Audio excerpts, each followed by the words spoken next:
Coucou les amis, si la pleine lune du 27 novembre a freiné ou même bloqué notre avancée, elle a nourri malgré tout notre endurance, notre résistance.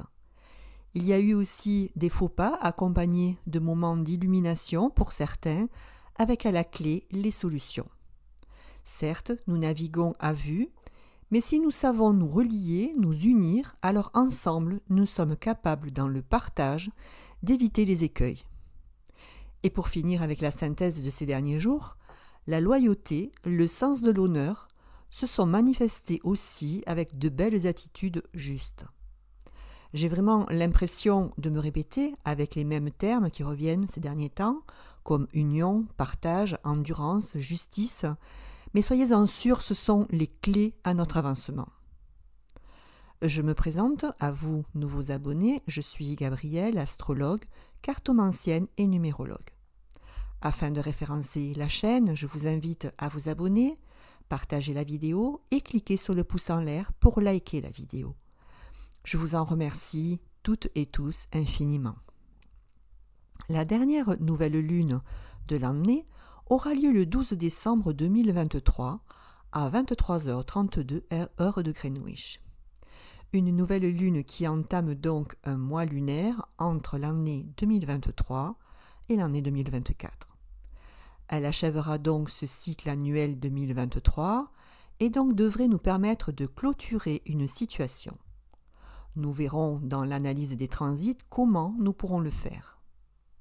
Le couple solilunaire en Sagittaire, c'est l'opportunité d'accroître sa place dans la société, de briller grâce à une communication large et des promotions avec un sens certain de l'organisation, ce qui permettra de se défaire de routine, de résoudre sans effort les problèmes pratiques et d'acquérir un meilleur confort de vie.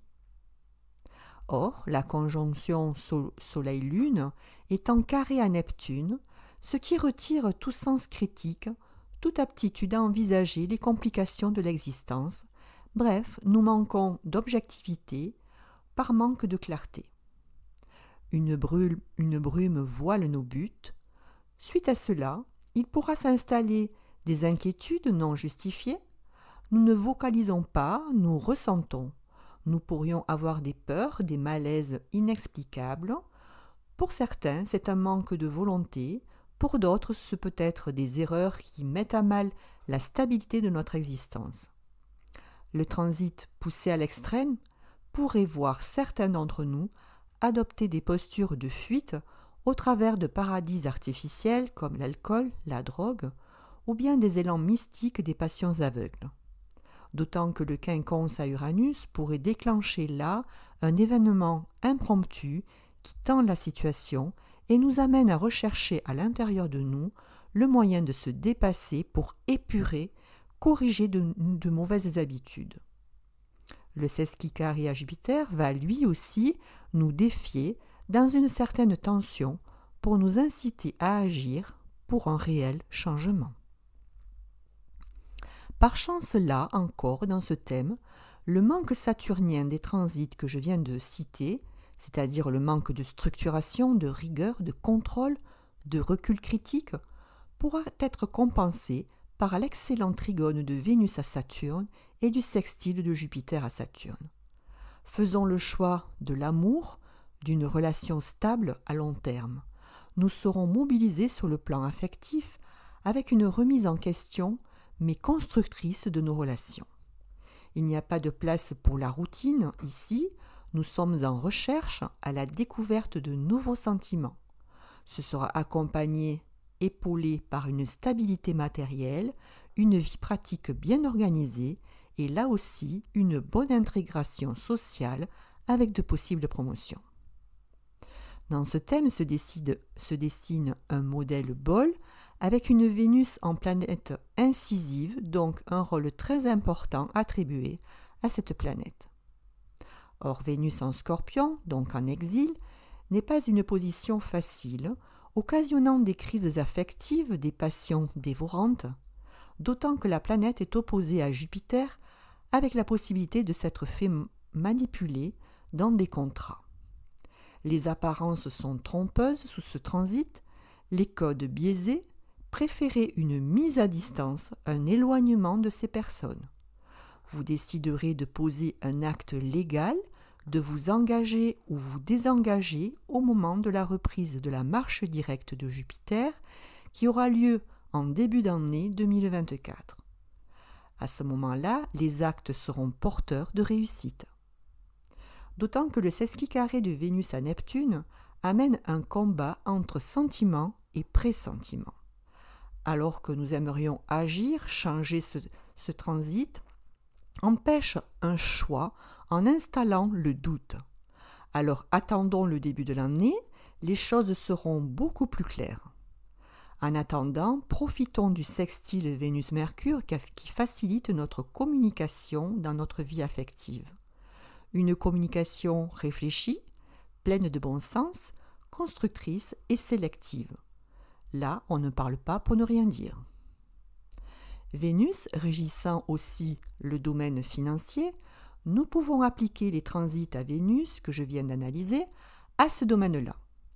Attention donc à vos engagements financiers nouveaux, les prêts, les achats immo, les placements financiers, les nouveaux contrats d'assurance, etc. Là aussi, j'attendrai 2024 et plus précisément à partir de la deuxième quinzaine de janvier. Par contre, ça n'empêche pas d'y réfléchir. Mercure est de plus bien relié par un trigone. Mercure est de plus bien relié par un trigone à Jupiter.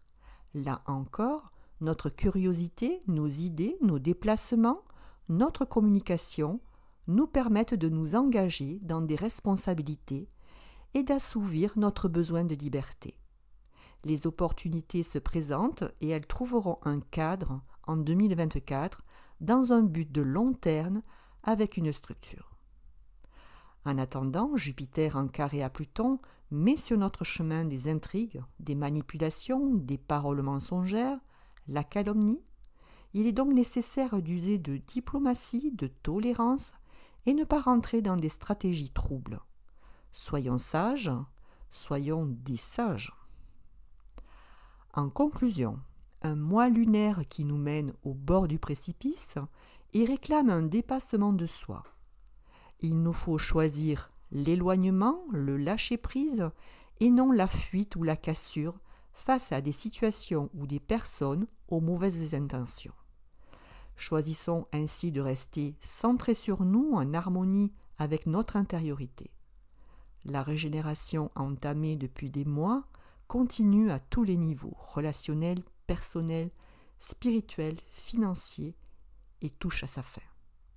Le sentiment de perdition, le manque de lucidité, le vide intérieur peuvent tout simplement être comblés par les plaisirs de la vie, les fêtes, les moments de détente, en cultivant joie et bonheur. La construction se fait pierre après pierre, mais elle peut être émaillée d'originalité en refusant la soumission librement. C'est le but ultime de cette lunaison. Les signes en lumière à cette nouvelle lune seront les Sagittaires dernier décan, les Poissons du premier et dernier décan, les Scorpions fin du premier et début du deuxième décan, les Taureaux premier décan et à cheval entre le deuxième et le troisième décan, et les Capricornes fin du premier décan et de fin de signe. Pour les autres, comme d'habitude, il vous suffit de regarder dans quelle maison de votre thème natal se loge la conjonction solilunaire et ainsi cibler le domaine qui vous concerne ce mois-ci.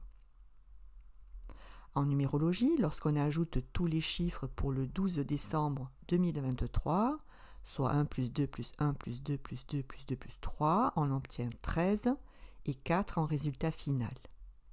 Les deux dernières nouvelles lunes du 14 octobre et du 13 novembre présentaient déjà ces mêmes vibrations. Je vous invite donc à visionner les vidéos toujours présentes sur ma chaîne. C'est la dernière fois cette année et même en 2024 qu'une nouvelle lune émane cette vibration. Ce qui laisse entendre en cette fin d'année que nous terminons bien un cycle. Cette fin d'année va nous faire basculer vers autre chose, une toute nouvelle vie que nous construirons beaucoup plus stable avec de nouvelles bases, un ordre nouveau. En plus, ce 4, c'est aussi le symbole du foyer, de la famille, de nos ancêtres. Alors c'est un appel avec ces fêtes de fin d'année à se réunir sous un même toit. Et même sans famille, entre amis. Fabriquer votre cocon générera un bien-être, un accomplissement. Merci à vous tous pour votre écoute attentive. Avant de quitter la chaîne, je vous prie de vous abonner, de cliquer sur le pouce en l'air et de partager la vidéo. Ces derniers temps, la chaîne a besoin de vous pour grandir, alors merci encore de participer à rendre votre chaîne visible. Je vous retrouve dans une quinzaine de jours pour l'étude de la dernière pleine lune de l'année, du 27 décembre 2023. En attendant, n'hésitez pas à me contacter par mail avenir-symbole@orange.fr. J'ai besoin aussi de vos avis pour améliorer les analyses. Dites-moi si vous voulez que je supprime ou que je rajoute certains points. C'est un plaisir de vous contenter. Je vous réponds en fonction de mes disponibilités. Je vous souhaite en attendant une très très belle lunaison. Restons centrés et partageons les moments de joie quand le vague à l'âme s'installe. Bis à toutes et à tous et prenez soin de vous. À bientôt.